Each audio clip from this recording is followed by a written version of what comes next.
Hello and welcome to Transparent, where we do interviews and not interviews. I would like to thank y'all for joining us this evening because I have an entirely different person that's so extraordinary, Mr. Navi Robins. Navi, can you say hello? Hey, how you doing? How are you? Great to be here. Good, Thank you good. for having Welcome me. to Transparent, where we do interviews and not interviews. Navi, I thank you for joining me on this platform, and I've really been excited to get you on because I feel that you are such an inspiring person. Not only are you creative, but you've had such an interesting journey that I would love for you to share. But before I do that, I just want to tell our audience a little bit about you. Okay? Okay. All right. So this is Mr. Navi Robbins. He is a best-selling author. This is one of the authors that you can say actually sold more than Harry Potter. Yes, this man right here actually sold more than Harry Potter. And we are so extremely proud of him in the world of literary arts because he is a great example. You can find some of his books in all major retailers. I'm actually holding one right here, The Shadow of a Jackal. And once I got into this book, y'all, I was so intrigued and I just wanted to know more about this person who had this type of imagination. But so, Navi, I just wanted to get in because it was something that really sparked my interest when we first spoke. And you start to tell me about how you were raised. So, if you wouldn't mind, so people know what brings all this creativity out of you, could you give us a little backstory of how you were raised? Absolutely. So I am the child of revolutionary parents, right? My mother, she wanted better for me and my older brother. She wanted us, she didn't want us to fall into the same stereotypical things that a lot of our people fall into. And so when I was about 10, she decided it was time to leave America. That was, Right, she wanted to move to Africa, set us up into some growing pains and things like that, so that we can become, me and my older brother, stronger black men and just um, free thinking black men, and grow up without having all of the fears and hangups and shame that sometimes tend to bombard black men in America. A lot of times, black men in America, we can find ourselves fearing everything. You walk outside the door and you just never know, right? Like, you could get in your car just to go get a gallon of milk and you never come back home. You right, could be on your way to work and, you know, you get fired. It's not it may not seem like it's a death type of thing, but it still instills fear, because a lot of times you know why. right. The stereotypical thing of, black people are lazy. We've never been a lazy people. That's a That's fact. why you came and got us. That's We a only fact. became lazy once we became free and we couldn't work for free. But if you notice, I've worked in corporate America, and when I'm working, most of the time, especially if you're front and center, you don't have the luxury of shucking and jiving and slacking off, because they're on you. They're on you. And so you feel yourself working 60 hours a week, and you stand away from your family, and then one day you go to work and they let you go, and you know why they let you go. Right. That instills a certain type of fear and insecurity in you. And my mother, she just didn't want that for us. So we moved overseas to started in Liberia, West Africa, and from there just visited so many different continents. So Europe, the Middle East, several countries in Africa like Ghana, Liberia, Cote d'Ivoire, Burkina Faso, Sierra Leone, You've been Togo, around. Egypt, Morocco, exactly, Kenya, Ethiopia, South Sudan, but that was for about a couple of weeks, and then Morocco. She just wanted us to see everything in the world, right? She wanted us to see how other people lived, right? And how it pertains to us as black people, Right, because there's black people everywhere, right? You just never right. thought that you would go to Amman, Jordan, and there's black people in Jordan. So it was just an eye-opening experience, and allowed me to merge my life with the cultures of other people. Hmm. She never made us forget that you're black. You're a black man Right. on planet Earth, but the the blessing of seeing and learning different languages and cultures allowed my imagination to expand. So I wasn't just stuck into one situation. Yes, I know about the life of being a black man. I know what it is to live in the inner city and be faced with the challenges of being a black man living in the inner city. But I also understand and I know the challenges of being a black man living in Manchester, England, or Monrovia, Liberia.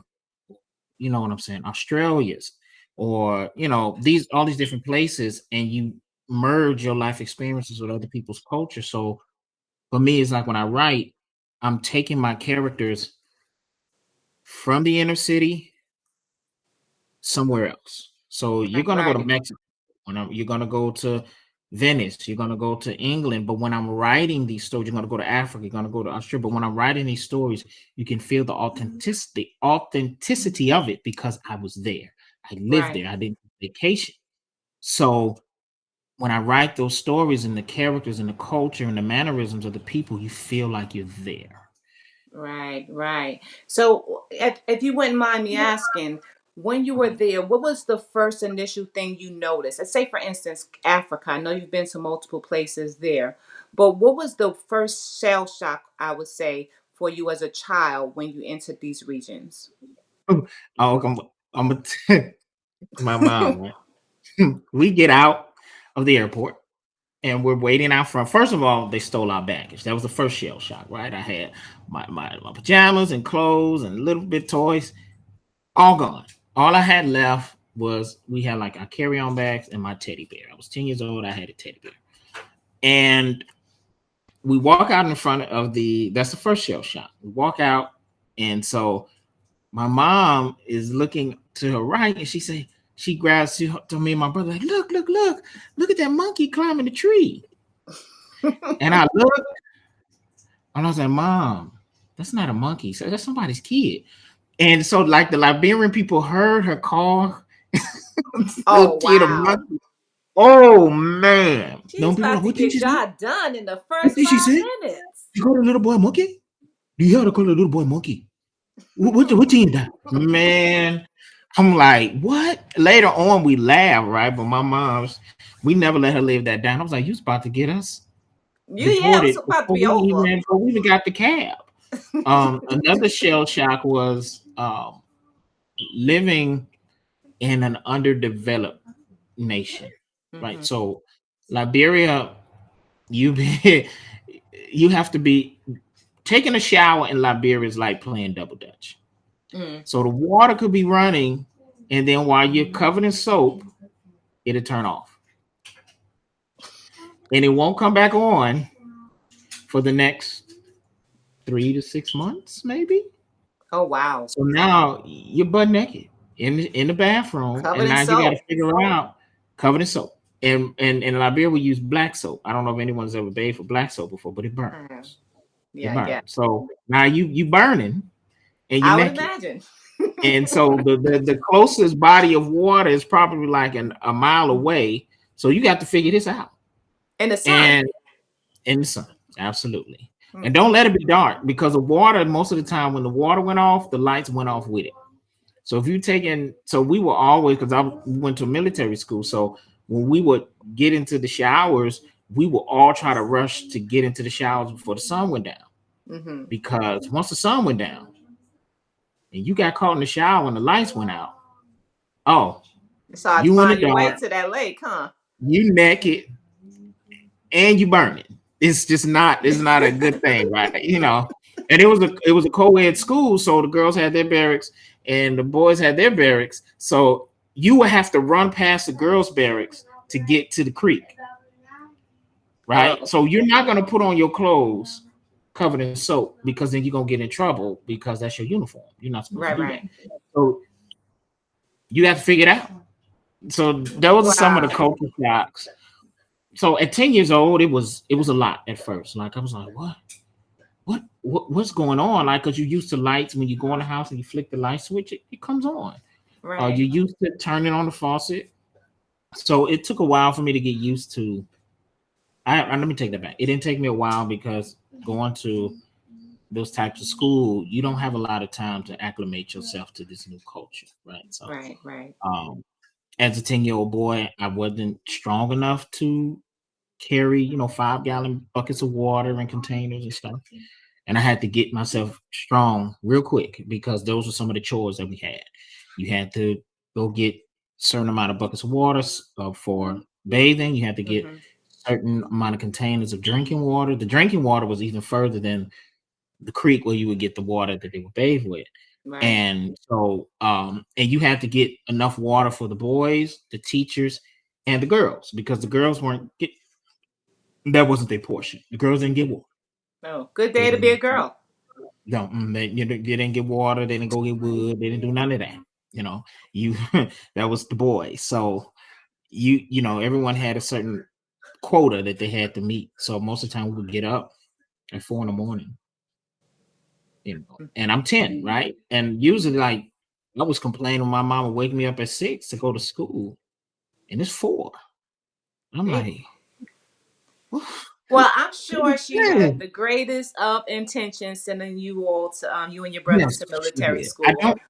I don't regret it at all. I Hmm. don't. It was hard, but I don't regret it because it created a strength with me and my brother that as we lived through life and became adults and fathers, it helped us to endure some of the hardships that we had to go through later on in life. And it just made us Definitely. different. It made us That. different. It created a different type of man in us, type of inner strength that most people see, but they can't quite put their finger on it. Like it's something about these you or your brother, but I can't quite put my finger on it. And it's just those experiences that added to it. Right. And you mentioned something about strength. I remember you telling me while you were there in Liberia that you were actually a witness or I don't know if you played a part in, but at that period of time, were they experiencing a civil war? We got there in '84. Mm-hmm. They had just gone through a couple of coups. Then when we got there again, they went through a couple of more coup attempts. They didn't Okay. pan out, but then Liberia went into a full scale war, Oh, and we got stuck. We couldn't get out, so we're American citizens, military trained, back in a third world country. wow. And yeah, so and at that point, America and Liberia wasn't really seeing eye to eye. Right. So it's just like, you know, Americans being called in Afghanistan right now. The Right. same type of situation. So yeah, became prisoners of war and then forced to do things that really didn't you wouldn't want to force any human being to do to survive. And I'm like 13 years old, right? And war is different. You have two types of war. You have war as a combatant, and then you have war as a non-combatant. Mm-hmm. And war as a non-combatant is worse. It's much worse because you're not provided the tools and the backup and the support to protect yourself, right? Like if you're a Mm. soldier, you have your platoon, you have your squad, you have your brothers in arms, right? But as a civilian, you don't have that. Right. So you're basically relying on each other, right? And you have your family. Yes, we and 7 years of military school basically made us a threat. And Mm-hmm. so they treated us as such. So, you know, And you my you hold up. In my understanding, you said treated you as such. Who was treating you as that? Were you okay? So when you say you were POW, so we understand that, but were you actually held in a specific place captive? yes. Oh. And held captured, tortured. Um, I would say within for those 3 years being trapped in Liberia, every day there wasn't a day that we relaxed. There wasn't a day that you didn't think today is the day because everything is so chaotic. I know we see war, like when first world countries go to war, there's still some form of structure. Mm-hmm. Liberia is such a small country. You had three warring armies, actually more, because you had Prince Johnson, you had Charles Taylor, you had the government forces that was, DOE, and then you had ECOMOG, which is the West African peacekeeping force, which was anything but a peacekeeping force. Right. So you had these four warring armies in this country, probably a little bit bigger than Chicago and the surrounding suburbs. Liberia is not a big country. You can go from one end of Liberia to the next in no time. Mm-hmm. But, they're tearing the country to pieces. And so everyone in the country is an enemy, right? And so they hear about this school where you had these highly trained children. Mm-hmm. Yeah. So when we got to see war not on television, we got to see it in our face, right outside to us completely. Like I've been tortured, been beaten. We actually got marched for a firing squad. They lined us up on a wall covered in people's blood and brains and guts, and they lined us up and they were going to shoot us. But it, my mom worked for this woman she got a job at a college, and she worked for this woman, and the woman was intimidated by my mother because she was American. I got my humility from my mom. So my mom was like, you know what? I'm not going to go back and forth with this woman. I'm not going to make her feel a certain kind of way. I'm here to do a job, and that's it. And the woman picked on my mom a couple of times and stuff like that. And my mom was just like, you know what? It's just something, because at the same time, my mom is humble. She's not a pushover. Mm-hmm. So a lot of times it was like, you didn't say nothing when she did that. She was like, no, I just let it go. And she never quite could explain why until that moment when we were lined up on this wall, ready for fire. I'm talking about it was ready, aim, and she ran out. This woman that my mother worked for, because now she had a position in the rebel army. She ran out and said, "These people are okay. Let them go." I Wow. can't even imagine if my mother would have, you know what I'm saying, gave Right. as good Right. as she got.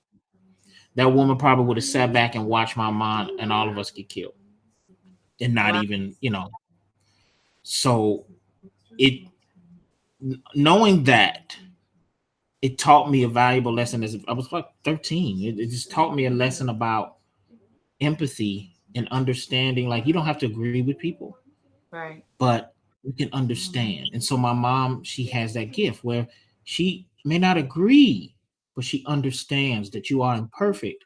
She understood that this woman, although highly educated, she was a highly educated African woman. It wasn't like she was, not educated and she couldn't do her job. It was just like, here's this American woman and she's gonna come here because, Americans have a reputation of being arrogant and uncaring, Huh. unempathetic to everyone else in the world. So she kind of felt like maybe my mom was coming over there with the same oppressive mentality that a lot of Europeans and African Americans do when they go to Africa for vacations or business endeavors. And that's not what my mom was about. So my mom just was like, I'm going to make you feel secure that I'm here to do my job. You're here to do your job. I don't want your job. I'm fine with the job that I have right now. Right. And Right. that saved not just my life, but everybody that was left at that school. Wow. We You never talk made it out about of that. divine intervention and wisdom. Absolutely. And we're very grateful for your mother and her humility, because a lot of times people miss that opportunity to learn something. And she must have learned early in life that it's better to lose a battle and win the war. And the war, Exactly. she won her child instead of being right at that Yeah. moment. Yeah. So Yeah. I wouldn't be sitting here. I yeah. can assure you, if my mother would have been the mother that I know, Hmm. It would have went left. man, she'd have told him to shoot him again. Shoot him Oh again. no. You're dead again. Yeah. No, no, And no. I mean, when Wow. and when they caught us, 'Cause we left because the military school was up country. And when the war started, it started up country. So we cleared out the school and everybody went to Monrovia, was trying to get to the American embassy to try to get out of there, but that didn't work out. And then once the fighting started in the city, it was brutal. It was horrible, and so it was like we got word that there was no more fighting up country because the rebels had already taken over that portion of the country. So it was back to some form of normalcy. So it was like, okay, we're gonna hop in this big bus that truck that we got, pile all of our stuff on top of it, and like the women and the young children were like, when we packed the truck, the women and young children was like down under the mattresses and clothing and stuff because we kind of figured that once we started driving, we was going to get fired on.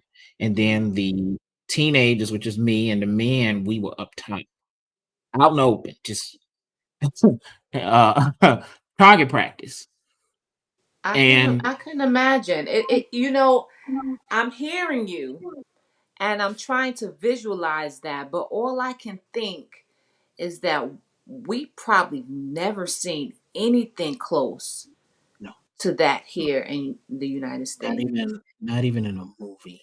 I have yet to see a movie with that type of waste and that type of destruction and brutality. Because I never seen anything like that. And I'm 13, right? And Mm. we get out and we climb on the truck and we're driving, and their bodies everywhere, and their heads are cut off, right? Their heads are cut off. Third World War is a different type of game than the structured First World War. So they were cutting off the heads and tying the heads on the front of their vehicles and letting it rot. And as we're driving the truck, we're going like 2 miles per hour because we knew that this rebel force, they fought in guerrilla warfare. So they weren't going to fight you in open battle. They're hiding. And as we're driving, there's just bodies with their heads cut off and dogs eating and the stench and Oh, homes burning and I destruction. can, It was, I can. yeah, You it know, was, it was, I grew up in the hood, and I have to tell you, I've seen some things. I've seen murders and all that, but um, each life, I don't know about you, being a witness to things like that, like I have, and it seems you have as well, it sticks with you in a different type of way. How do you think seeing all that at such a young age has impacted you as a man today? made me numb, but also to completely aware of what humans are capable of if given a gun and a purpose or reason to feel like someone else doesn't deserve to live for whatever reason. If you allow people unbridled access to violence, they would do that. And I don't put it past any nation, right? I mean, if you think about what they were doing to each other in Bosnia, right? It's not a African thing or a people of color thing. It's a human nature thing. Once, because Liberia was a very peaceful nation, they never been a war. Mm-hmm. You would have to. You could even pay Liberian people to fight. Even if they did fight, it was like a wrestling match. And when the other person get knocked on the ground, the fight was over. They walk up, shake hands, and that'd be it. But when you inject guns, drugs, and animosity to a people that never had that level of animosity, and there's no one with checks and balances, there's no rules of engagement, you get to see just how far uh, humans can go. So it Right. just taught me to not underestimate people and to kind of like be numb to where just kind of like, yeah, I've seen something quite like that before. Not as, but yeah. And it at an early age. And then it also created this addiction when I was younger. It created like an addiction to death. Like I started doing things because 3 years, it was just a constant death was around you constantly, right? Like every turn. corner, and eventually you get used to that feeling, and it gets to the point where life doesn't seem right without that aura of death around you. So when I came back home, I started doing stuff like skydiving, bungee jumping, hanging out with friends that were in gangs. I wasn't in a gang, but it was just being around that made me feel comfortable. Eventually, I got out of that. Hmm. But before, listen, every extra dollar I got, I was looking for a bridge to jump off of or a plane to jump out of. And, my mom was like, "What is wrong with you?" I think when my oldest son was born, he gave me purpose Mm. because I never really thought that I would live to be 47. I You didn't. know, God works in mysterious ways, and I'm sorry, for one, Navi, that you had to experience that and the post traumatic stress that comes along with that. Yes. Um, most people would never even understand what that could mean to a human being. And, even you acting out as uh, what some would call thrill seeking was totally different in your mind. It was, Yeah. So this is am like, I really alive? You yeah. you were having troubles accepting that you were really alive. But at some point, Navi, obviously, you switch your thought process, you switch your mindset from asking, am I really alive, into creating. And Mhm. some of your journey is surprising, but understandable in the same sense that you're such the creative person that you are. Both, I know that you have been in the music industry for years Absolutely. as a vocalist. So how was that? How was that as a transition, knowing that you've gone through all these things? First, were you in the music industry out in another country, or were you here in the States? Here in the States, um, um, had a deal with the debunk record company. Mm-hmm. Did some touring and things like that with authors. Did some ghostwriting. That's ghostwriting music for authors, not authors, for singers, performers. Kind of was the segue to me getting into um writing books. Mm-hmm. But I think the change happened when my oldest was born. I was 26 when I had my Okay. first kid. And at the time, I just got back from school. I was going to school in Israel, and I just graduated back. And it's time for me to figure things out. I didn't even know if I wanted kids. I didn't even know. I couldn't see myself bringing kids into the world, but Mm-hmm. I think it was something that needed to happen for me because once my oldest was born, Mercy was like a switch clicked on because I can honestly say that before then it was just kind of like, hey man, if I go, I go. But at this point, it's kind of like I can't be that way because someone is depending on me Right. because his mom decided that she didn't want to be bothered. So at that point, it was solely up to me from the time he was 2 and he's 21 now. Mm. So at that point, I was like, I didn't get to know my real father till I was 22. I wasn't going to do that because even though my mother had married, and my stepfather he was okay, but he was a Vietnam veteran himself, so he suffered from PTSD. And anybody understands that people who suffer from PTSD, especially from war, it's hard for those people to open up and be accessible emotionally, right? To where you Right. can get Right. that fatherly love. And for years, I didn't. I hated him for that because it was like you was in my life since I was 6 or 7, and you never. Yes, you taught me me and my older brother, how to defend ourselves and discipline and things like that. But you never said, "Let's go fishing. Let's go for a walk." Never sat down and be like, "Hey, son, let me talk to you about the birds and the bees." Nothing. Mm-hmm. And but then once I process and begin to recognize what I was suffering from, which is PTSD, I understood at that point what he was dealing with. Right. And for him to go through, so he went through two types of war. He went through the war as a combatant, and he was there with us when we went through the war as a civilian. So it was just like, just when you think you see the light at the end of the tunnel, they blow the bridge. Right. Right. So at that point, he just completely shut. And now I understand. So when my son was born, it was kind of like a switch clicking, like, I don't want for my son to feel like he's doing this on his own and he's vulnerable and Right. anything can happen to him. And he won't be able to come to me and say, Dad, I feel a certain way about this.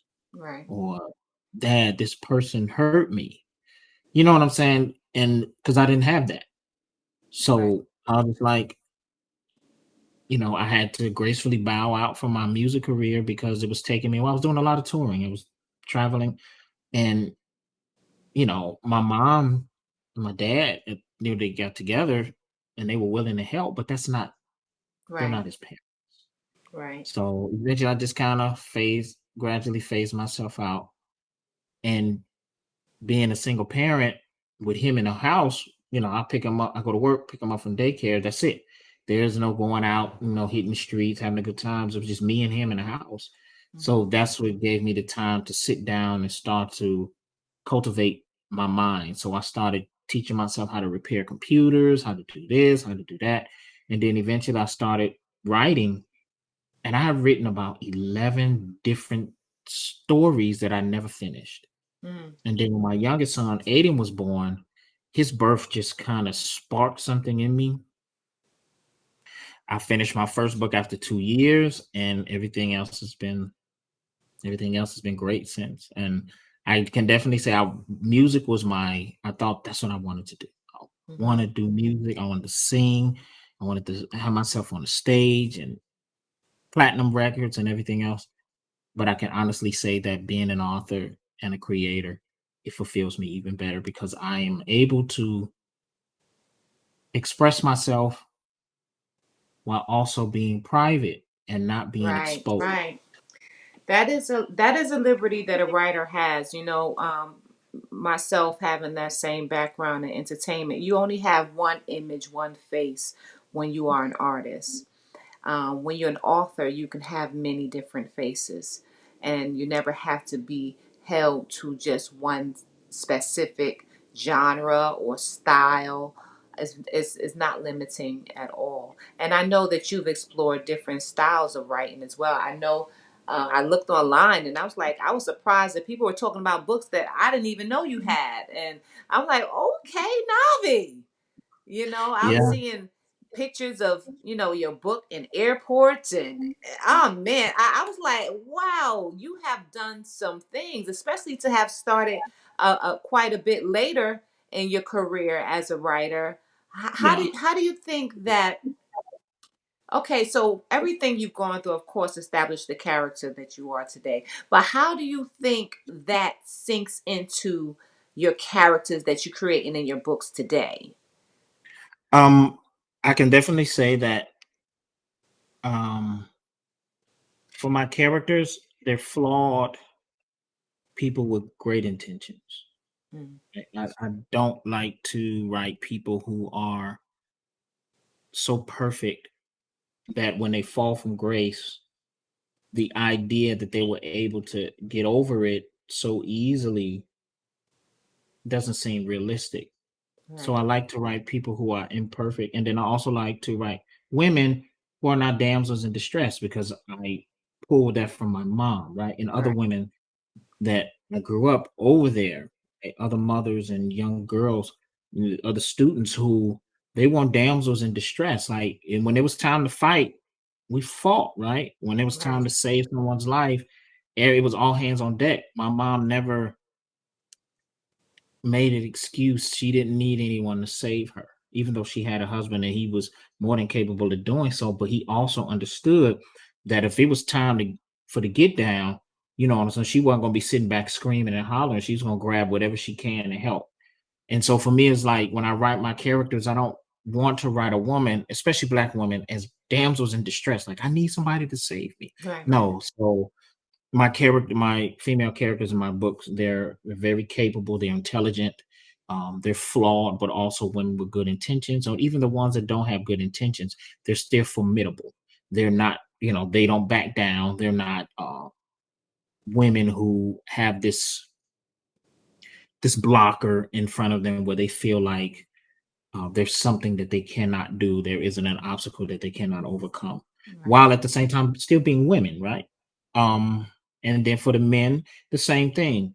I don't write a character like if the woman is formidable, then the man has to kind of take a second step of if the man is formidable. No, they're both working on the fields, and they're the greatest at what they do, and including my villains. My villains have no redeeming qualities, and it's probably because experiencing such horrible behavior from humans, I'm looking at it like I'm not going to write a villain that's going to be like, oh, I'm having second thoughts. No, my villains don't have second thoughts.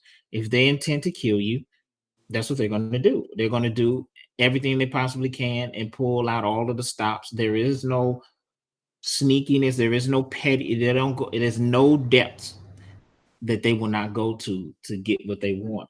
So So you so create true characters. exactly. I can see why the reviews are as such because I was just whenever I order my books, I always look at the reviews, and everyone had a it was a vast set of opinions about books depending on which one it was, and I was like, okay, so people are in, they're talking about these people like they're real people. So now hearing you, I can understand why, because you intently wanted them to be exactly true my to their first nature. Oh my my first book, goodness, I my love first this. book, which is young adult paranormal, Walking Among the Shadows. That's the one that won the nominated for Arts Alliance Black Excellence Award, and that was the one that for a week it outsold Harry Potter on Amazon. That's big. But I know I was like, "Where's my check?" That's big. But it was it's funny because people would come to me and say, "Hey, you remember that movie about the kid who didn't know he had powers, and then he found out, but the only person willing to tell him was the person he's supposed to kill, but he's attracted to her." And I was like, "No, that's my book." Oh, damn. What was your book? Or someone would come to me and like in my inbox and be like, I think I found a shadow. Because in Walking Among the Shadows, it took me so long to write it because I didn't want to do zombies, I didn't want to do vampires, werewolves, anything. I created an entirely different world with different sets of powers and history. It's on Earth, and I took world history and tied it into my fictional tale. And so in the story, there's these beings called shadows, and they're they're horrible people. They're horrible. So their power is drawn from human suffering. Mhm. So what they would do is if there is a certain energy, a certain negative energy that a human exudes when they're in pain, when they're suffering, right? And so for them, it's like crack, and it powers them. It's there's like a recharger of their powers. That And sound so like the devil. what the shadows do is they work behind the scenes. Mm. And so they're influencing people who aren't a part of these supernatural races, to fight wars and hunger and even minute things like traffic jams and things like that. And then you have the other race, who are called Baraku, who they pull from the positive energy, right? Happiness and love and good vibes. Like they'll go to a basketball game and the team is winning and they'll just be recharged. But because the world is so full of negative energy, nature stopped making them as much. So it Mm. got to the point where nature, the universe, was making more shadows than Barakus. Okay, So don't tell that me no more because you're gonna give the whole story away. I'm gonna be no, very but what upset. I was what I was gonna say is someone called hit my inbox and said, I think I met a shadow. I think this person is a shadow. You want to look at their they were so serious. It was like, you want to look at their his social media profile and tell me what you think. I'm like, I'm not getting involved in that with you. I'm not Listen, about to let me do tell that. you something. As far as what you explained, there's a lot of people out here that have that spirit of a shadow. You know, the ones that want to soak your energy out of you, the ones who only want to and come around or hear negative things from you. It's all, hey, that's all the whole social media half the time. So, you Right. know, uh, the enemy does dwell amongst the good people in the world, unfortunately. But Navi, you have had such an interesting journey, and I look forward to seeing all the new things that you create. I know that I will be getting through this book, The Shadow of Jackal. Everyone, take a look here. He is well acclaimed, and I already read about 20 pages, and I'm like, I can't wait to get into it because it looks like a movie. But in all of you can say, as the man that you are today, what is the most purpose, Navi? Can you tell us that you found in your whole journey? What is the main thing that keeps you going? I know you said your children, but what is it inside? What's inside your spirit that keeps you motivated and keep you going in this world today? Um, the idea that I have the opportunity to be better than I was today. I'll be better tomorrow than I was today, better today than I was yesterday. There's always an opportunity. Yeah, tomorrow isn't promised, but when you wake up, you can be better. And for me, it's just kind of how much better of a person, of a father, of a brother, a son, a human being, an author, graphics designer, a creator, how much better of a person or anything that I do, how much better, even better singer, even though I haven't sung live in front of people in so a very long time. But how much better can I be? Right. And it's to me, it's a very fulfilling and fun challenge, right? Every book that I write, eh, like I'm writing part two of Shadow of the Jackal, and I'm pushing the envelope, right? I'm pushing myself to write differently, better, tell a much better story, don't use the same words, Mhm. phrases or descriptions that I use in the first book, almost creating a different voice. Right. So with each book, I'm pushing myself. That's why I wrote in so many different genres. It's young adult, paranormal, horror, science fiction, dystopian, uh, urban lit, romance, suspense. I've written in all of those genres because I want to challenge myself to see just how blessed God made me, because I have so many talents and so many gifts and I've had so much grace. There has to be a purpose, right? I'm Right. not here just to take up space. So because of that, I want to see what what greatness is in store for me. So that keeps me going, like, okay, what can I do today? How can I make, my children smile, or woman smile, mother proud, or even myself to be fulfilled, like, Hmm. so yeah, that's what drives me to be better to in all aspects of my life. Well, that's wonderful. That's wonderful, and I sincerely, Navi, I appreciate you because you understand the assignment. You definitely have made the best of what some people would have faltered under, and I think that's miraculous. And I give a strong salute to your mom and even your stepdad for keeping you and your brother safe, and whatever they seeded into, making you to want to grow to be a good man, a good father, and contribute to this world in a positive way. So I look forward to watching your journey, Thank you. Thank endorsing your journey by suggesting this to all of our friends. Navi Robins, you all should go check him out. And like you said, he has different genres of book. For some of you, I have a light stomach, so I can't do the scary stuff, but the romance and oh, even this book, this is my thing. So let me tell you, I thank you, Navi, and I thank you all for watching Transparent, where we do interviews and not interviews. And Navi, how can we find you?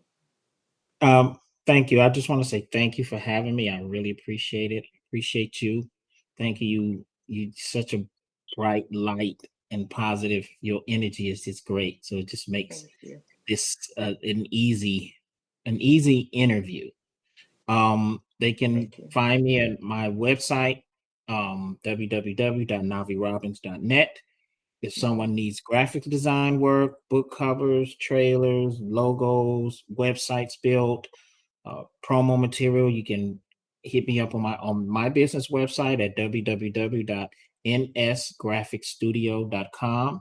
If you need a children's book illustrated, you can Mm. contact me there because I also do children's book illustrations. My mother wanted me to be an architect. I wanted to sing.